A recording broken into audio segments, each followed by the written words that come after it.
팔공산 보살님 계세요, 여기에. 손 한 번 흔들어 주셔. 손 한 번 흔들어 주셔. 네네. 네. 저, 우리 팔공산 이모님이 얼마나 전도를 잘하는지 굴비 엮이듯이 엮여온대. 그래서 요번에 또 왕의 대행책 100권 가지고 또 전도하는데, 올해는 불자들이 돌아오는 해입니다. 얼마나 전도가 잘 되는지, 그냥 복음만 전하면 불자들이 주께로 돌아오는 거야. 그래서 하나님께서 우리 팔공산 보살 이모, 그 패밀리, 얼마나 축복할지 기대가 됩니다. 오늘, 늘 나보고 고맙다고. 네. 그래서 오늘 복국, 복국하고 갈치, 그거 하고 이제 갖다 주셨어요. 그래서 좀 맛있게 먹고 힘내라고. 보살님들은 의리 있는 거 아시죠? 다른 사람은 입을 싹 닦아본대. 보살님들은 은혜 받으면요, 나눕니다.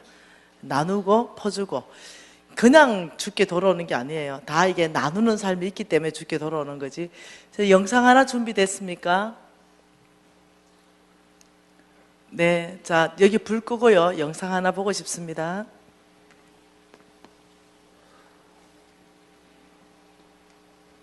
우리 NCMN 소개 영상입니다.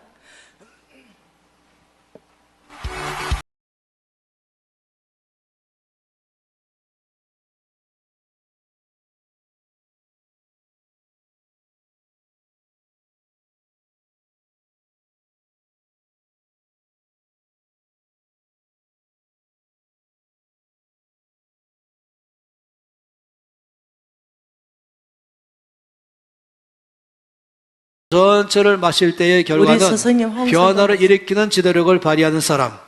내가 있는 것이 어디든지 거기에 나로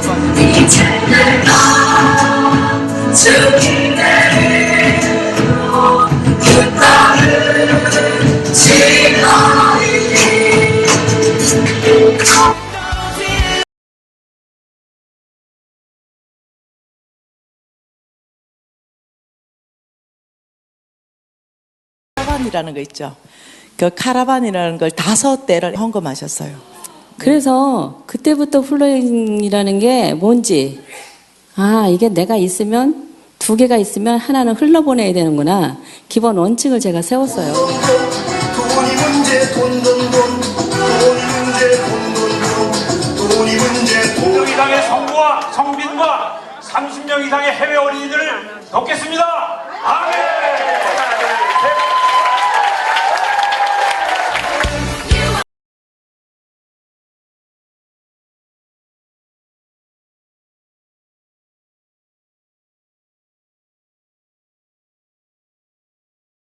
한마디로 말하면 이거죠. 말씀으로 승부하자 인 것입니다. 지금은 말씀으로 승부할 때입니다. 다른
그것을 응답하시기로 했기 때문에 우리가 이 시간에 모여서 이 나라를 위해서 기도하는 것입니다.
제가 NCMN을 소개하는 이유는요, 네트워크 때문에 그렇습니다.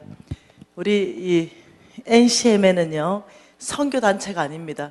내션 체인저들, 열방을 변화시키는 사람들을 일으키는데 운동으로 일으키고 교회와 네트워크합니다. 그래서 우리는 교회를 섬기고, 그래서 이 교회가 이 일을 하는 그런 단체입니다. 여기에 보면 OK 운동본부를 여러분 보셨을 거예요. 이 OK 운동본부는 국내, 그 다음 북한, 그 다음 선교지, 이렇게 해서 하나님께서 말씀하신 게 뭐냐면은 이 북한을 5kg씩 다 잘라라고 했습니다. 그래서 5kg씩 한 덩어리를 5kg씩 자르니까 1159개가 나왔습니다. 이 섹트가 나왔죠. 이것을 지금 한국하고 교회하고 분양식을 하고 있습니다. 매칭을 시키고 있습니다. 그래서 이 OK 운동본부에서는 북한의 통일이 되면 예수 그리스도의 4대 사역을 준비시킵니다. 그래서 어떻게 복음 사역을 준비시킬 것인가?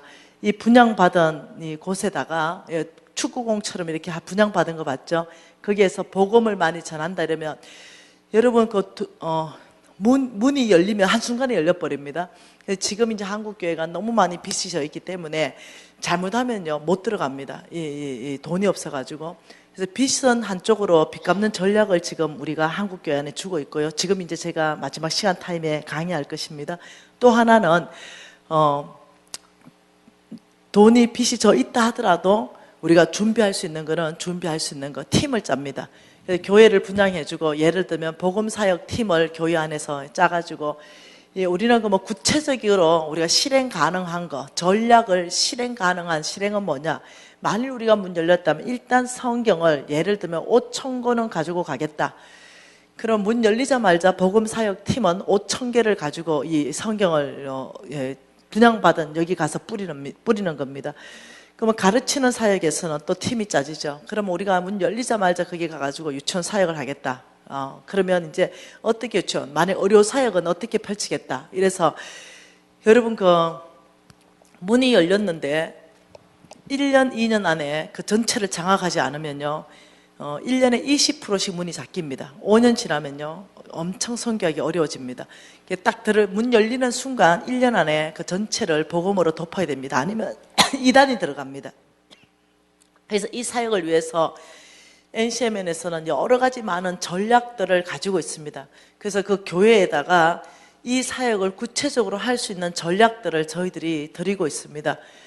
예를 들면 OK 마켓이라든가 OK 사랑 나눔 기업이라든가 또 이 OK 재능 기부 팀이라든가 이런 모든 것들을 전략을 줘서 교회 전체를 활성화시키고 교회의 재정은 10원도 사용하지 않으면서 이 일을 펼치는 것이 우리의 전략입니다. 예를 든다면 박스 같은 게 라면 박스 같은 박스 있잖아요. 그 박스가 굉장히 디자인이 잘 되어 있습니다. 그리고 이렇게 되어 있습니다. OK 사랑 나눔 박스 이렇게 되어 있습니다. 그리고 교회 이름을 적게 되어 있습니다. 그리고 각 가정에 박스 하나를 나눠 남겨드리고 집에서 여러분들이 넘치는 물건들을 그게 꽉 채웁니다. 어떤 사람은 뭐 라면 5개 넣을 수 있고 샴푸와 린스를 넣을 수가 있고 또 여러분이 넘치는 거 먹을 것을 넣어서 꽉 채워서 그걸 교회에 가져오면 여러분 교인이 1000명이면요 1000박스가 나와요. 그러면 이 앞에다가 두고 그것을 가지고 교회 안에 교회 밖에 여러분이 이 사랑을 전할 수가 있습니다. 그들에게 어떤 사람에게는 5박스 줄 수도 있고 2박스도 줄 수 있고 교회가 그것을 감당하는 것이 아니라 우리 모두가 함께 그것을 감당하는 것이 무엇인가? 히브리서 13장 말씀 보십시다. 여러분 히브리서 말씀 안에 보면은 히브리서 13장 16절 말씀은요 예배에 대한 말씀입니다. 하나님이 기뻐 받으시는 예배는 어떤 것인가? 16절 오직 선을 행함과 서로 나누어 주기를 잊지 말라. 하나님은 이 같은 예배를 기뻐하시느니라. 선을 행하는 것, 서로 나누어 주는 것, 이 자체가요 하나님이 가장 기뻐 받으시는 제사입니다. 그래서 여러분이 입으로만 찬양하는 것, 이것이 하나님이 기뻐 받은 제사라고 생각하시면 안 됩니다. 그 역시 한쪽으로는 찬양의 제사지만은 하나님은 우리가 하나님의 이름으로 예수 그리스도의 이름으로 선을 행하고 예수 그리스도의 이름으로 서로 나누어 주는 것, 이 자체가 우리가 하나님을 가장 기쁘게 하는 예배인 줄 믿습니다. 그래서 작은 박스지만은 힘이 모이게 되면 굉장한 힘을 발휘하면서 여러분 교회는 칭찬받게 됩니다. 그런 박스를 예를 들어서 3개월에 한 번씩만 모은다 하더라도 우리가 그 모든 걸 공짜로 다 주고 있습니다. 교회에다가 그 다 만들어진 걸 여러분이 얘기하면은 어떤 거는 완전 실비로 공짜로 이래가지고 여러분 교회로 다 주면서 그 일을 할 수 있도록 여러분 교회 이름을 스티커를 붙여서 할 수 있도록, 그래서 어떻게 해요? 이 박스를 재워놓고 여러분들이 사진도 찍고 그들에게 또 주면서 그들을 격려하고, 여러분 주변에 가난한 사람 많잖아요. 독거노인도 있잖아요. 소녀소년 가장도 있잖아요. 거기에 박스에 5박스, 3박스 가면요, 이 사람들한테는 그게 그렇게 큰 힘이 됩니다. 샴푸든 무엇이든. 그래서 그런 전략들을 저희들이 하고 있는데요. 여러분 교회가 만일 NCMN하고 네트워크를 신청한다면 저희들이 적극적으로 여러분 교회를 섬길 것입니다. 그리고 왕의 재정학교가요, 키즈가 있습니다. 키즈 왕의 재정학교. 이 키즈 왕의 재정학교는요, 탁월한 학교입니다. 아이들이 아주 어릴 때부터 재정관이 믿음으로 확 세우는 거, 그걸 네트워크 교회 안으로요, 우리가 교회 와가지고 그 학교를 펼칩니다. 열어가지고 그 우리 강사들이 여기 와가지고 그 학생들을 가르치고, 그 다음 여러분들이 가르칠 수 있도록 강사를 여기에서 배가시켜주고, 그리고 우리 모든 교재 그 개발한 거 그걸 여러분한테 다 드리면서 어릴 때부터 이 키즈 왕의 재정학교 이런 것들을 가지고 여러분 교회를 섬기게 될 것입니다. 그래서 여러분들이 만일 마음이 있다면 저에게 연락하면 됩니다. 네트워크 하고 싶다 이러면 저희들이 아주 자세하게 안내를 해 드릴 것입니다. 그리고 여러분 교회가 활성화될 수 있는 방안들을 같이 드리게 될 것입니다. 그래서 NCMN이 어떤 단체인가, 지금 현재 우리나라에서 가장 활발한 단체고 간사 수가 가장 많고 전 세계 안에서도 빠지지 않는 그런 어떤 활발한 단체인데, 우리가 워낙 선전을 안 해요. 그러다 보니까 잘 모르죠. NCMN에 들어와서 공부하려면, 재정학교 들어오려면 500대 1입니다. 굉장한 경쟁률이 세기 때문에 잘 못 들어와요. 그렇기 때문에 여러분들이 오늘 이 4일간 배운 걸 가지고 여러분이 열심히 하시고 살아내시면 참 좋겠습니다. 가장 중요한 또 마지막 강의를 여러분하고 나누고 싶습니다. 여러분, 제가 강의를 못하는 거 몇 개가 있습니다. 하늘은행이다. 주께서 하늘은행이라고 말하는 이 은행, 그 첫 번째가 가난한 자입니다. 두 번째가 하나님의 사람들입니다. 다시 말하면 성빈들입니다. 목사님들, 선교사님들, 이런 전적으로 하나님의 일을 하시는 분들. 근데 투자를 잘해야 되죠. 예. 자, 세 번째는요, 하늘나라 프로젝트입니다. 하나님의 나라가 확장되는 프로젝트. 그게 어떤 경우에는 교회 건축이 될 수도 있고, 우물 파는 거일 수도 있고, 그것이 다음 세대를 위한 선교관을 만드는 거일 수도 있고, 모르죠. 하나님 나라를 세우기 위한 모든 프로젝트. 여기를 성경에서는 뭐라고 말하냐면, 지금 가난한 자를 강의했듯이, 이것도 지금 강의가 그만큼의 시간이 필요합니다. 왜 하나님의 사람한테 주라고 하는지 성경에 꽉 차 있는 거 강의 지금 안 하고 뛰어갑니다. 하늘나라 프로젝트한테 왜 주는 것이 하늘은행인지 이것도 강의 안 하고 뛰어갑니다. 그래서 여러분이 하나님께서 굉장히 축복하실 텐데 여러분 재물이 넘치기 시작할 때는 이 세 군데 여러분이 재물을 주시면 됩니다. 그것은 없어지는 재물이 아니라 어떻게 해요? 심는 것이다. 농사 짓는 것이다. 이랬습니다. 다시 고린도후서 말씀 가십니다. 고린도후서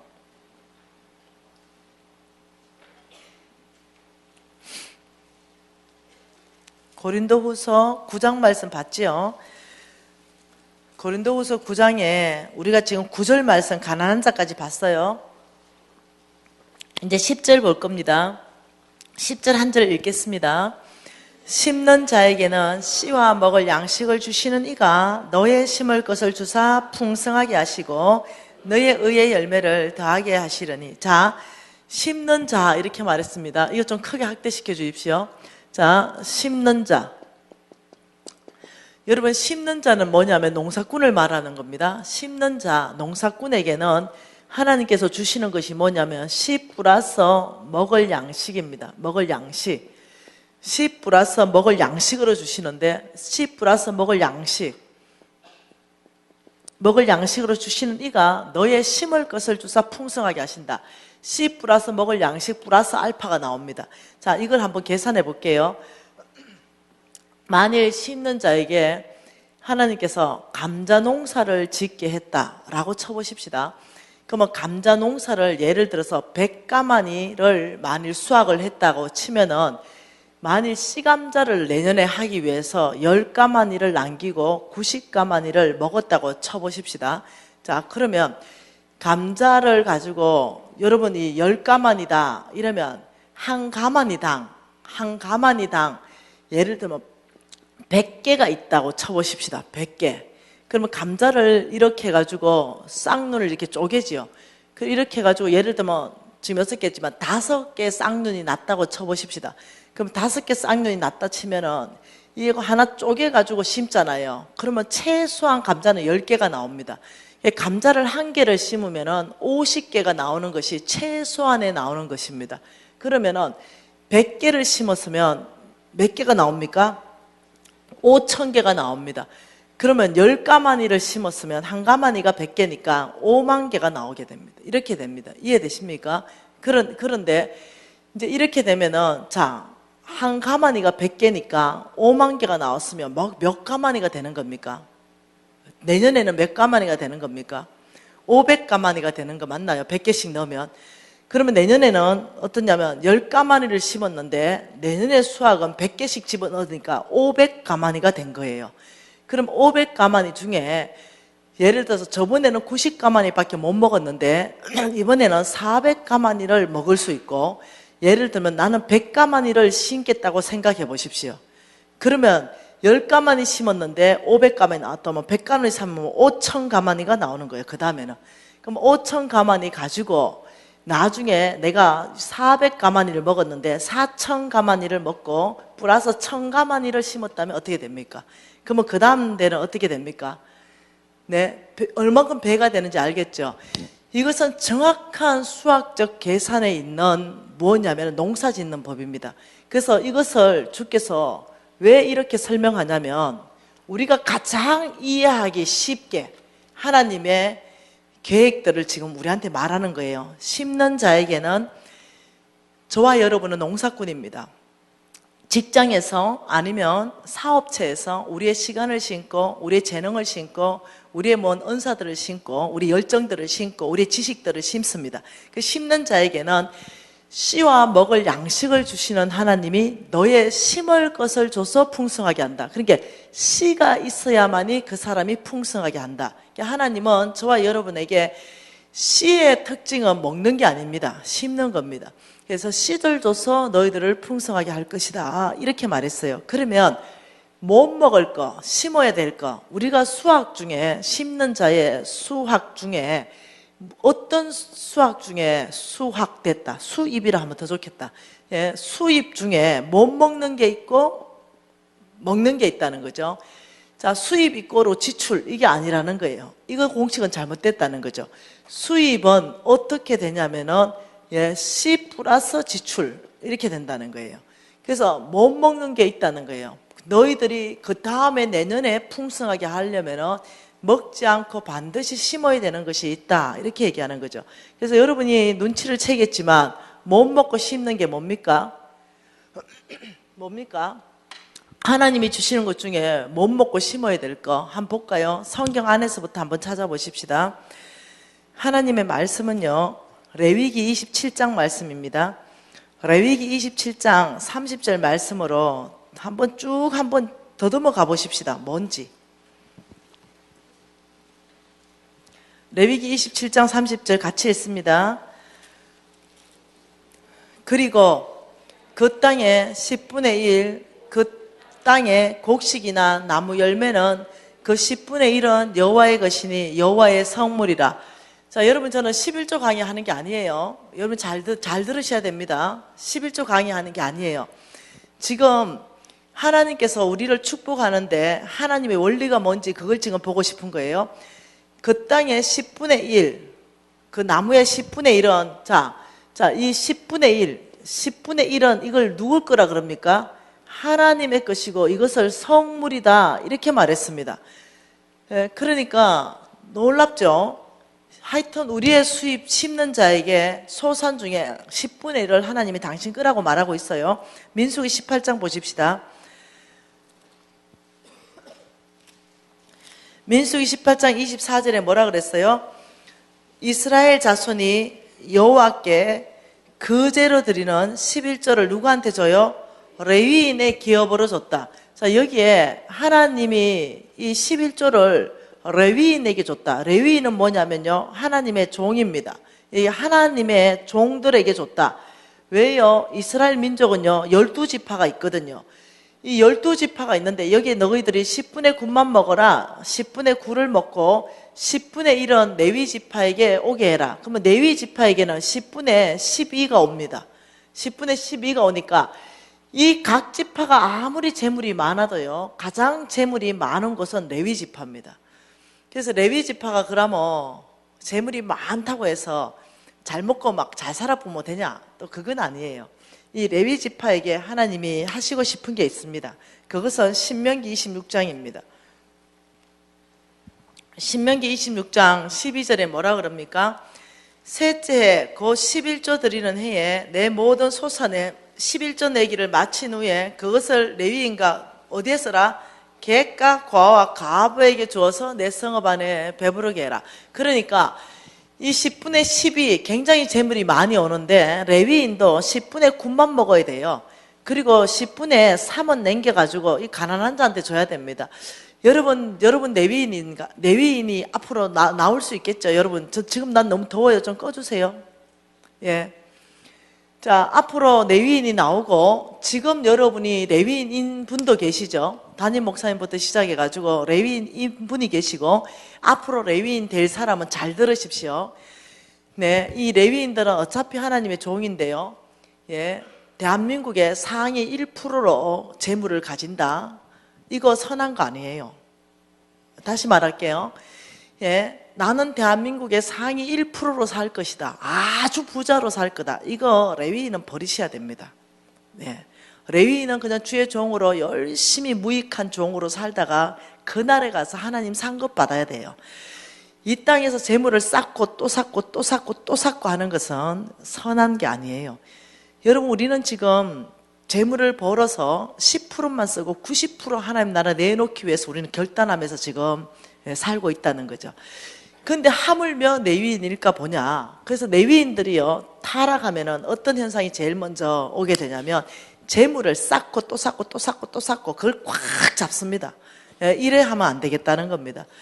이 레위인이 살아가는 모습이 가장 아름다운 모습은 그러면 기준이 뭘까? 그것은 내가 섬기는 그곳의 평균 정도 살면 된다. 평균 정도. 이해되시나요?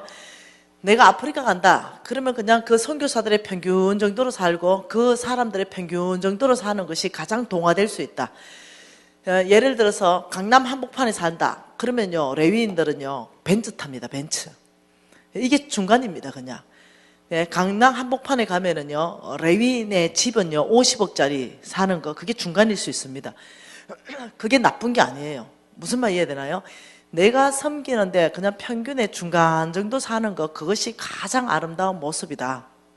그러면 만일 10명밖에 안 되는 성도들이 있어요. 개척교회입니다. 그러면은 우리는 개척교회이기 때문에 우리 목사님 사례비를 줄 수가 없어요. 그리고 우리 목사님의 아이들 대학 가는 거, 그 등록금 대줄 수 없어요. 이거는 악한 겁니다. 예, 여러분 이해하셔야 돼요. 우리가 하나님께서 10명밖에 교인이 없으면 그 목사님까지 포함해서 11가정이 살 수 있도록 그 안에 돈을 다 부어주십니다. 그런데 누군가는 꽁치가 돈을 안 내고 있다는 거예요. 내 자식은 유학 보내면서 목사님 자식은 대학 등록금도 안 내는 사람이, 그 도둑놈이 그 안에 있다는 거예요. 그렇게 사는 게 아니에요. 10명밖에 없다 하더라도 목사님 가정을 포함해서 11가정이 서로 섬기면서 살아가는 거, 이것이 공동체입니다. 이해되셨죠? 한쪽으로는 주의 종들이 재물로 타락하면 안 되고, 또 한쪽으로는 교인들이 그렇게 인색해서 주의 종을 압제하면 안 됩니다. 주의 종이 우리나라의 평균 정도는 살 수 있도록 늘 보살펴줘야 됩니다. 이해되셨죠? 자, 이 10분의 3은 고아와 과부와 객들에게 주는데, 이 11조를 왜 하나님께서 레위인에게 줬는가? 느헤미야 말씀 한번 봐보십시다. 이 11조를 왜 하나님께서 레위인에게 줬는가? 느헤미야 아마 13장으로 기억되는데 맞네요. 느헤미야 13장 10절 말씀 같이 한번 읽어보십시다. 내가 또 알아본즉 레위 사람들이 받을 목을 주지 아니하므로 그 직무를 행하는 레위 사람과 노래하는 자들이 각각 자기 밭으로 도망하였기에 내 모든 민장들을 꾸짖어 이르기를 하나님의 전이 어찌 버림바가 되었느냐 하고 레위 사람들을 불러 모아 다시 제자리에 세웠더니 이에 온 유다가 곡식과 새 포도주와 기름의 11조를 가져다가 곡간에 드렸다. 자, 이 나쁜 민족, 진짜 안 줘버린 거죠. 레위인에게 11조를 가져오지 않으니까 레위인들이 너무 배고픈 거예요. 그래서 하나님의 것을 떼먹어버렸어요, 이들이. 그러니까 레위인들이 너무 배고파가지고 각각 자기 밭으로 간 거예요. 일하러 가버린 거예요. 먹고 살 게 없어가지고. 레위인이 먹고 살 게 없어서 자기 밭으로 가는 거를 하나님은 뭐라고 말하냐면, 어떻게 너희들이 하나님의 전을 버리느냐, 이렇게 말합니다. 이것은 두 사람한테 다 말합니다. 예, 이거는 누구한테 말하냐면요, 레위인에게 하나님의 전을 왜 버렸느냐, 이렇게 말하는 것보다 더 앞섰어요. 백성들을 꾸짖는 말입니다. 너희들이 11조를 먹어버려서 내 종들이 그 밭에 일하러 가버렸는데 너희들이 어떻게 하나님의 전을 버리느냐, 백성들을 꾸짖는 거예요. 여러분이 11조가 사라지면은요, 레위인들이 사라지기 시작합니다. 여러분 이해하셔야 돼요. 자, 그러면 한 가지 묻고 싶은 말씀이 있습니다. 자, 신명기 다시 26장으로 가고요. 신명기 26장에 다시 가보면은 이 뭐라고 말하냐면 이렇게 말하죠. 자, 레위인 객과 과와 과부에게 주어 성읍 안에 먹고 배부르게 하라 그랬죠. 13절 같이 읽습니다.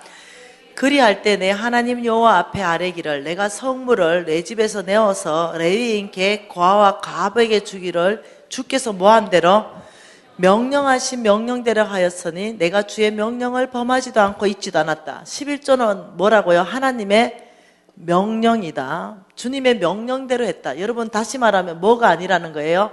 모세의 율법이 아니라는 거예요. 자, 이것이 모세 율법이 왜 아닌지를 좀 보십시다. 자, 그리고 14절요. 내가 애곡하는 날에 이 성물을 먹지 아니하였다. 이게 무슨 말이에요? 애곡하는 날. 무지하게 급한 일이 생겼을 때도 이 성물만큼은 하나님의 것이기 때문에 먹지 않았다. 또요, 부정한 몸으로 이를 떼어두지 아니하고 죽은 자를 위하여 쓰지 않았다. 이게 무슨 말이에요? 11조 용도를 다른 용도로 변경해서 사용하지 않았습니다. 이 말입니다.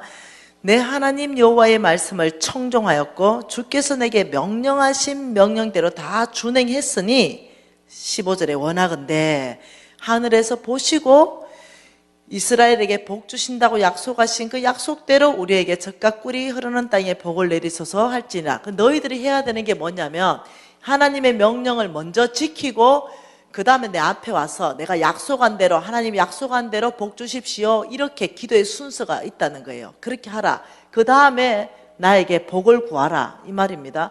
여기에서 여러분 질문이 있습니다. 왜 11조가 모세의 율법이 아니고 11조가 하나님의 명령인가? 여러분,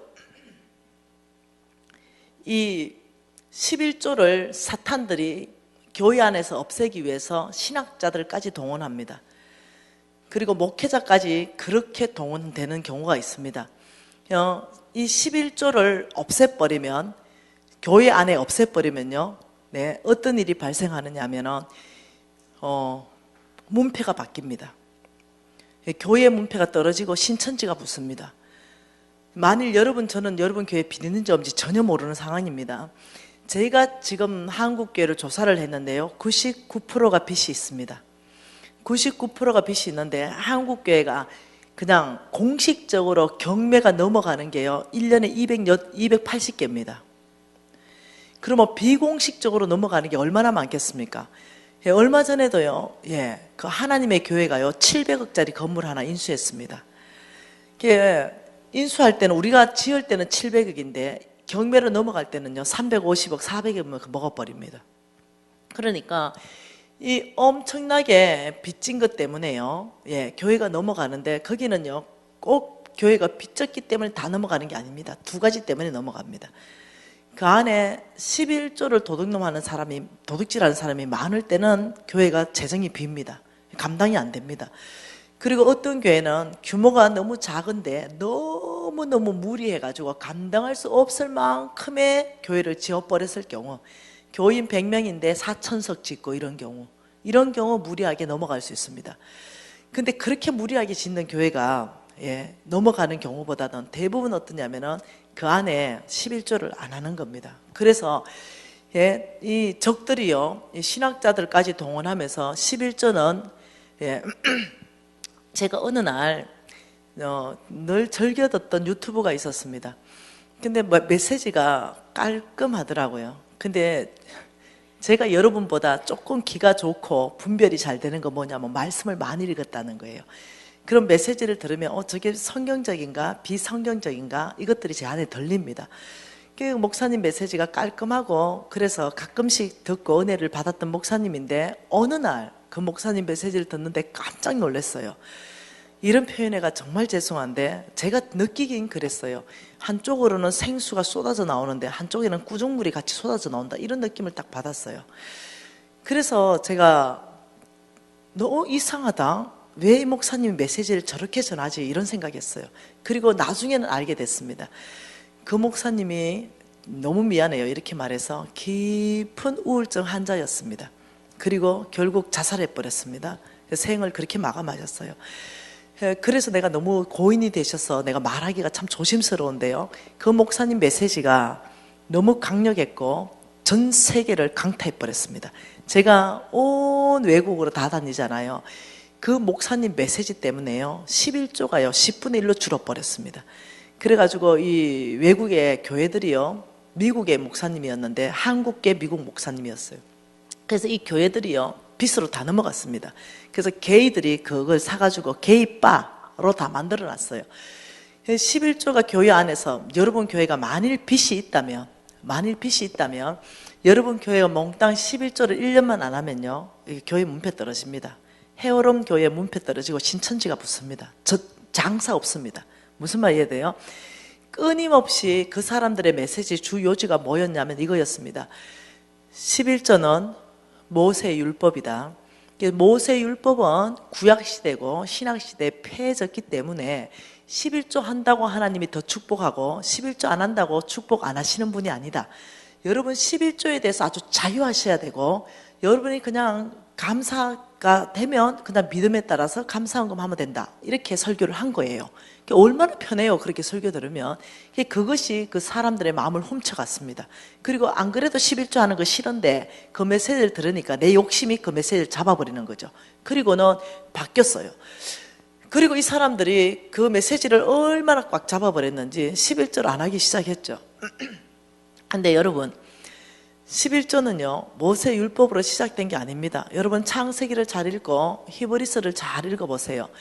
11조는요 모세 율법이 생기기 430년 전에 11조가 생겼습니다. 하나님이 아브라함에게 명령하셨습니다. 그리고 11조를 멜기세덱 왕에게 하라고 했습니다. 아브라함이 살았던 모든 삶은요 하나님의 명령 따라 움직였습니다.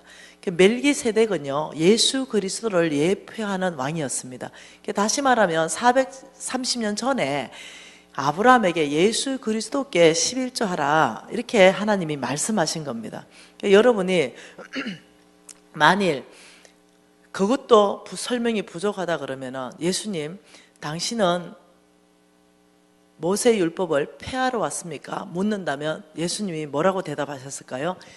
나는 폐하러 온 것이 아니라 완성시키러 왔다 이렇게 얘기했어요. 그러면 이것도 만일 답이 부족하다면 그러면 예수님 당신이 신약시대에 직접적으로 당신의 입으로 11조 해라 이렇게 설교한 적이 있습니까? 이렇게 물어보면 당연히 예수님께서 마태복음 23장 23절이다 이렇게 말하실 거예요.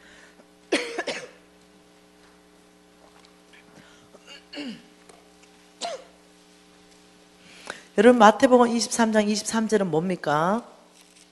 화 있을진저 외식하는 서기관과 바리새인들이여 너희가 박하와 해안가 근처에 11조는 들이되 율법에 더 중한 바 정의와 긍휼과 믿음은 버렸도다.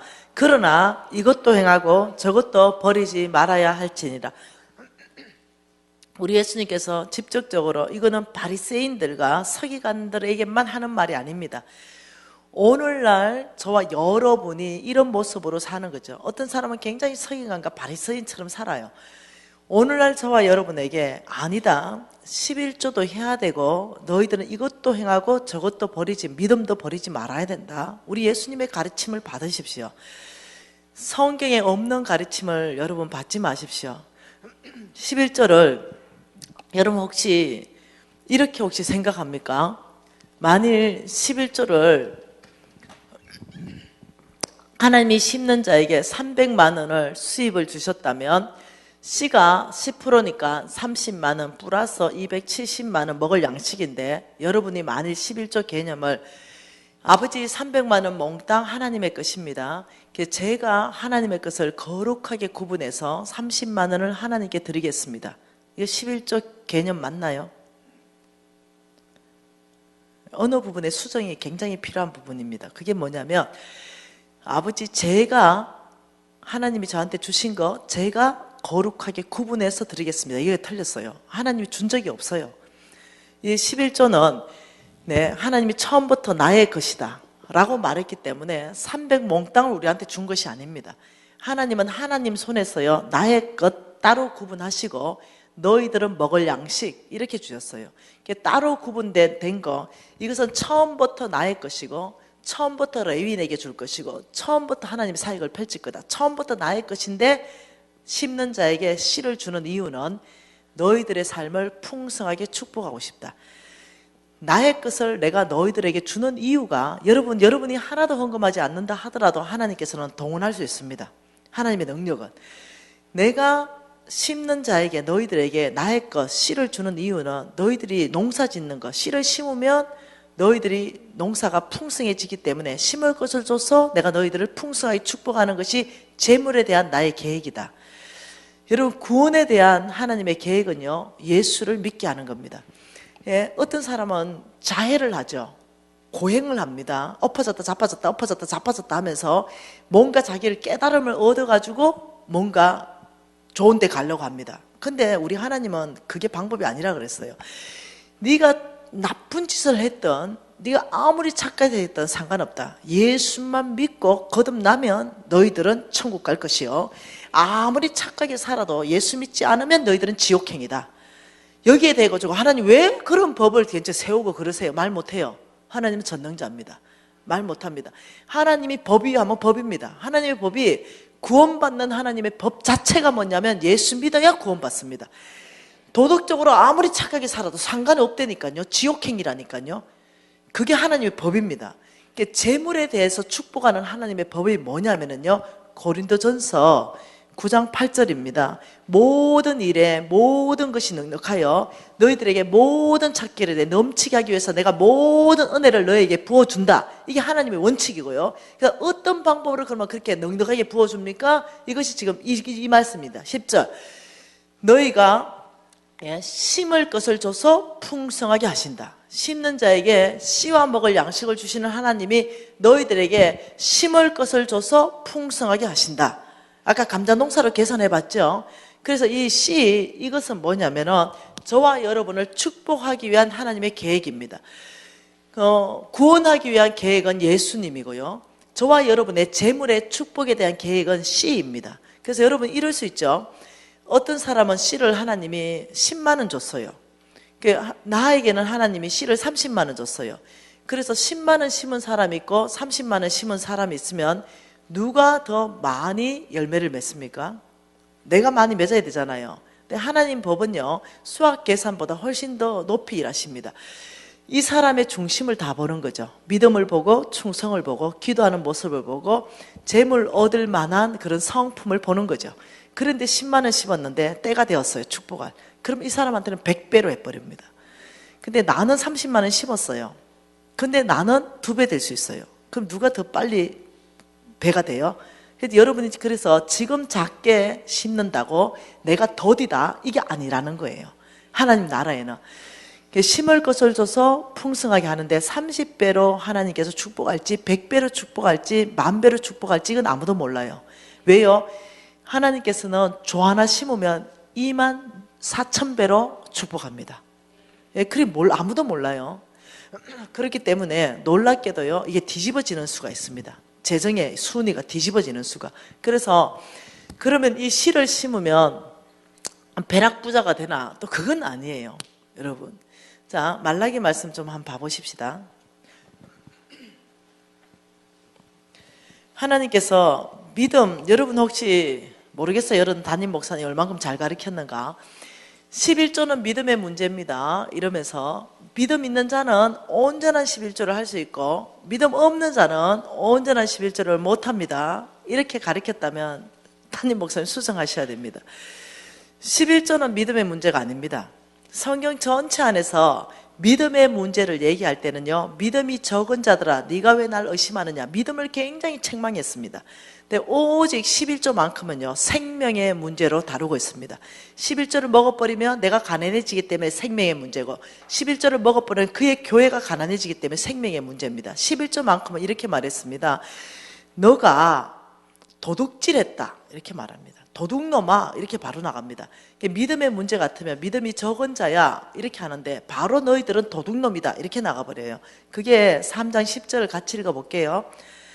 사람이, 말라기 3장 10절입니다. 사람이, 예? 아니 8절 3장 8절. 사람이 어찌 하나님의 것을 도둑질하겠느냐? 그러나 너희는 나의 것을 도둑질하고도 말라기를 우리가 어떻게 주의 것을 도둑질하였나이까 하는도다. 이는 곧 11조와 봉헌물이라. 자, 하나님께서 너희가 왜 나의 것을 도둑질했느냐 이렇게 말해요. 굉장히 심각한 말입니다. 왜 도둑질했냐? 이게 11조다 이렇게 말했어요. 그러면 여러분 11조를 하면은 혹시 벼락부자 된다 이런 소리 들어본 적 있어요? 성경에 없는 얘기. 11조 하면 여러분 부자 될까요? 그거하고 상관없어요. 11조 하는 거하고 부자 되는 거하고 상관없어요. 11조는 그냥 하나님의 거예요. 11조는 뭐라고요? 조건 없어요. 처음부터 나의 것이고 처음부터 하나님의 명령이고 처음부터 주님께서 이것은 나의 것이다 이렇게 얘기한 거예요. 그러니까 내가 부자 되고 안 되고 그거는 다음 문제예요. 그게 아니라 처음부터 하나님의 것을 하나님께 드려야 되는 거예요. 내가 11조 하면 복 받기 때문에 하나님께 드려야 된다. 그 자체가 틀렸어요. 벌써 11조는 처음부터 내 것으로 준 적이 없기 때문에 하나님께 드리는 거예요. 하나님의 것을 그냥 하나님께 드리는 것입니다. 그런데 10절에 뭐라고 말합니까? 만군의 여호와가 이르노라 너희의 온전한 11조를 나의 창고에 들어라. 여러분 반 땅은 11조가 아닙니다. 여러분 정액제는 11조가 아닙니다. 하나님이 말씀한 건 온전한 11조입니다. 매출이 있지요. 여러분 총 매출이 있으면요, 매출이 1억입니다. 그러면 1,000만 원이 11조가 아닙니다. 총 매출이 1억이면 이 매출에서요 뭘 빼야 되냐면요, 매출에서 여러분이 그 관리할 때 지출이 뭐냐면 임대료, 관리비, 뭐 급여, 세금 이런 거 있죠. 운영비라는 거죠. 통틀어가.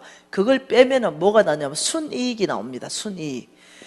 그러면 1억에서 이것이 만약 8천만 원 들어간다. 그러면 2천만 원 남았으면 순이익이 2천만 원입니다. 그러면 2천만 원에 200만 원이 11조가 되는 겁니다. 이해되셨죠?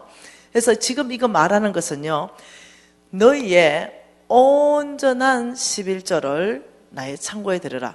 여러분 1,000만 원 수익이 만일 1,000만 원을 11조 드려야 되는 사람이 300만 원 드린다면 그건 11조가 아니에요. 그건 도둑놈이에요. 하나님은요 정확하게 온전한 11조를 말씀하셨어요. 이게 굉장히 중요합니다.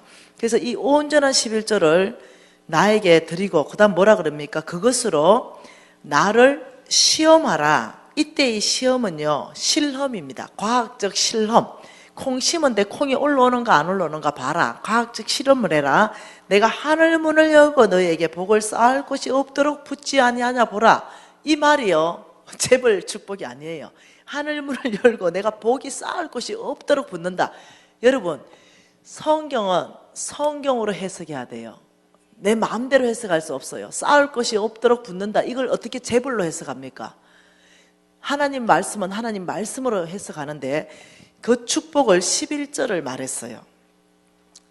하나님의 축복은, 자 11절이 11조 하는 사람들의 축복입니다. 만군의 여호와가 이르노라 내가 너희를 위하여 11조 하는 사람들을 위하여 첫 번째 축복을 뭐랍니까? 메뚜기를 검하여 너의 토지 소산을 먹어 없애지 못하겠다. 이게 첫 번째 축복입니다. 여러분 메뚜기를 검해서 너희의 토지의 소산을 먹어 없애지 못하도록 하겠다. 여러분 그 농사 짓는 사람들이요 농사 다 지어놨는데 메뚜기 떼가 와보면 초토화가 돼봅니다. 하나도 남는 게 없습니다. 여러분 그 욥기서에 하나님이 욥을 자랑하니까 그 사탄이 하나님 욥을 그렇게 자랑하지 마십시오. 하나님께서 욥을 동방에서 최고 부자로 만들어가지고 욥의 모든 소유물에 뭘 쳤다? 울타리를 쳐서 그의 소유물을 보호하셨지 않습니까? 이렇게 말해요. 울타리. 다시 말하면 이 땅에는 적들이 있습니다. 우리의 재물을 노려갑니다. 그런데 울타리를 쳐서 메뚜기 떼를 검해야만이 그 재물이 남아 있습니다. 우리가 뼈 빠지게 농사 지었잖아요. 근데 메뚜기 떼와가 다 먹어버리듯이 우리가 이제 돈 벌었어요. 그 순수익이 2천만 원 남았어요. 이번 달에 그 2천만 원을 저축해놨어요. 그럼 2천만 원을 벌었잖아요. 근데 메뚜기 떼가 온다는 뜻은 뭐냐면 어느 날 전화 받아보니까 뭐예요? 경찰서예요. 가보니까 아들놈이 둘이서 싸웠는데 그냥 툭 건드렸는데 하나가 넘어졌어. 그 이가 두 대가 나갔네. 그러니까 한 대에 1,000만 원씩 합의보제. 그 2천만 원 벌었는데 합의금 2천만 원 그대로 나가는 거. 이런 것들이 내 삶에 메뚜기 떼가 오는 거예요. 그러니까 내가 이 사람하고 사업을 하는데 이 사람하고 너무너무 사업 잘하다가 이 사람이 내 돈을 5억을 꼴까닥 먹어버렸어. 이런 것들이 내 삶에 메뚜기 떼가 오는 거예요. 그러니까 병원에 다 갖다 줬부는 사람. 돈은 버는데 놀랍게도 내 토지 소산을 먹어 없애는 메뚜기 떼가 있는 거죠. 돈은 뼈 빠지게 버는데 모아지진 않는 거. 이게 메뚜기 떼가 오는 겁니다. 근데 놀랍게도 온전한 11절을 하는 그 사람에게 너의 토지 소산을 먹어 없애는 그 메뚜기 떼를 내가 싹 검해버릴 것이다. 이 축복이에요. 두 번째 축복은 너의 밭에 포도나무 열매가 기한 전에 떨어지지 않게 하겠다. 이게 무슨 말이겠어요? 여러분 자 내가 포도 농사 짓는 농사꾼이에요. 포도 농사를 다 지어놨는데 아들놈이 와가 엄마 등록금 500만 원 필요합니다. 걱정하지 마라. 포도 몇 상자 팔면 된다 하고 포도 따러 갔어요. 근데 포도나무에 기한 전에 열매가 다 떨어져 뿌고 앙상한 가지만 있는 거예요. 이게 뭐냐면 기한 전에 떨어진 거죠. 내가 지금 필요한 공급이 있는데 아들한테 써야 되는데 결핍이 일어나는 거. 이것이 뭐냐면 내가 짓는 포도 농사에 열매가 내가 필요할 때 그 전에 다 떨어져 버리고 없는 겁니다. 그런데 하나님이 온전한 11조 하는 사람에게 약속한 게 뭐냐면 네가 농사 지은 그것이 기한 전에 절대로 떨어지지 않을 것이다. 이 말은 이겁니다. 너의 필요 가운데 내가 응답할 것이다. 만일 내가 직장 다니다가 직장이 어찌됐든 간에 문 닫았어요. 그러면 우리 아들이 먹고 자라야 되는데 돈 벌 데가 없잖아요. 그때가 하나님이 포도나무 열매가 기한 전에 떨어지지 않게끔 축복할 때예요. 그러면 이 직장 문 닫으면 하나님은 이 통로를 연다는 거예요.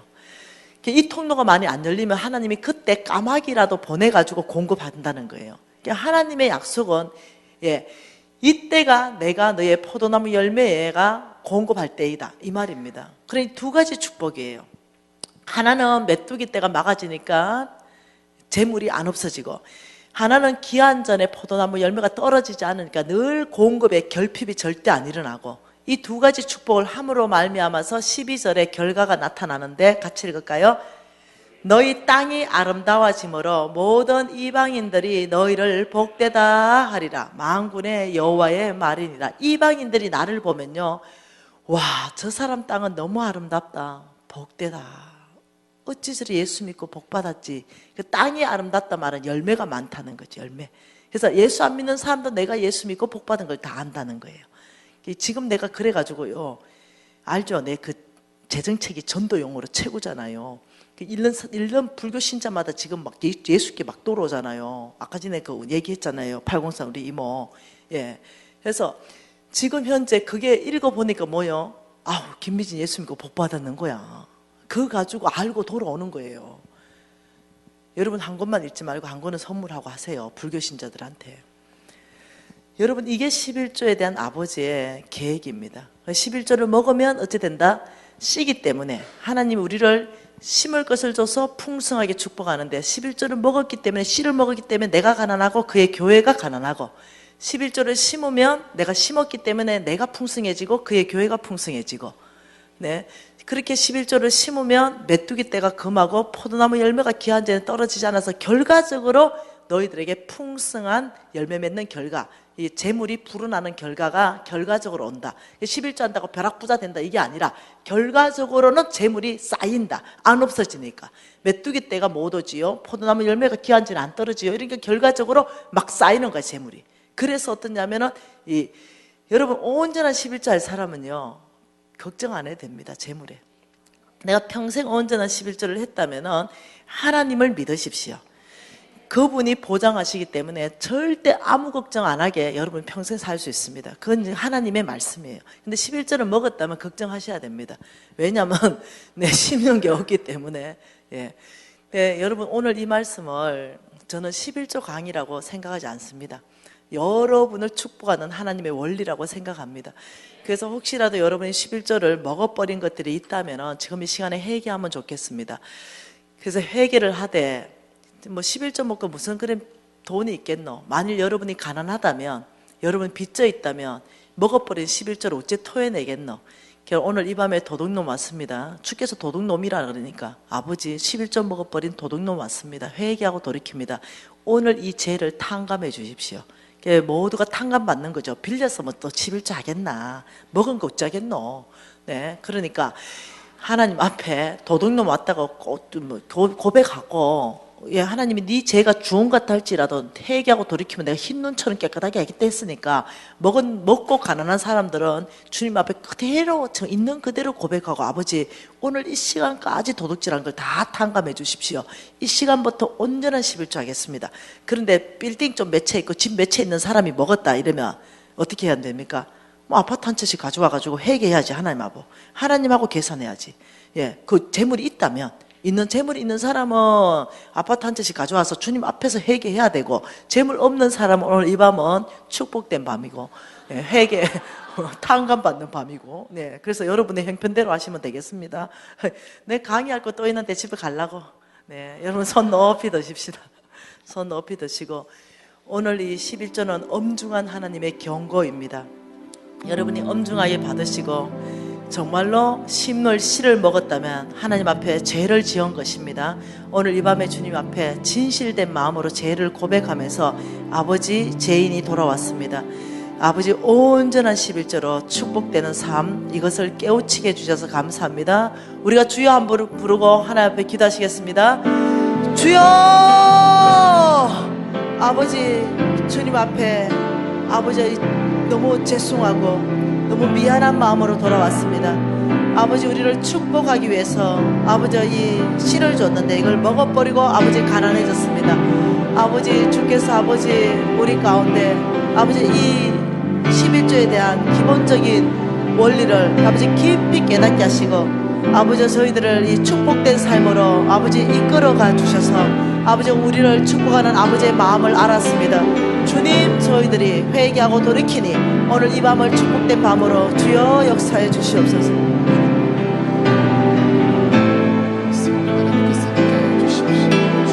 우리가 우리 죄를 자명하면 하나님은 의로워 믿으시사 우리의 죄를 사하시고 지은 죄 자명합시다. 회개합시다. 하나님의 도움을 구합시다. 아버지, 우리가 주님께로 나아갑니다. 성령 하나님, 아버지, 우리의 심령 가운데 회개의 영을 허락하여 주시옵소서. 회개의 영을 허락하여 주시사 하나님의 뜻을 따라 살아갈 수 있도록